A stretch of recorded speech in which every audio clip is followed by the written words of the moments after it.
So in this video, we're going to take another look at Gemini Advanced. As I mentioned on the last video, you can get Gemini Advanced for free for 2 months now. So it's certainly worthwhile. So we're going to look over here, and if you go into the prompt bar, if you put in the @ symbol, it'll pull up this menu with different Google features. We're going to look at maps today. So we'll go to @Google Maps and say, show me the best taco spot around here. Okay, and as with Google, you can have your location set. So it's saying that I'm in Queens, New York here. I'm just looking at these are all pretty close to where I am. And so this is pretty good. And it provides a map, which is nice.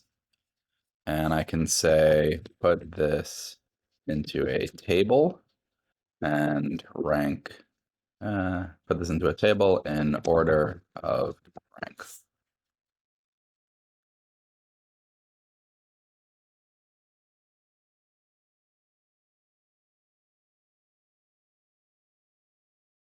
Great. And you can see the code behind it, right? So how it's doing this. But I think more exciting for the user is that you can export this to sheets. So it's creating the spreadsheet down here, and you can open it, and there's the sheet. So, there are plenty of applications for something like this. If you're planning an event and you want to pull up a couple of different restaurant ideas and then share it with the team, you could do something like that. If you're looking for a swim class for your kid, you could see which are around and what are their hours and all that kind of stuff. So it's a pretty useful tool. So just wanted to share that.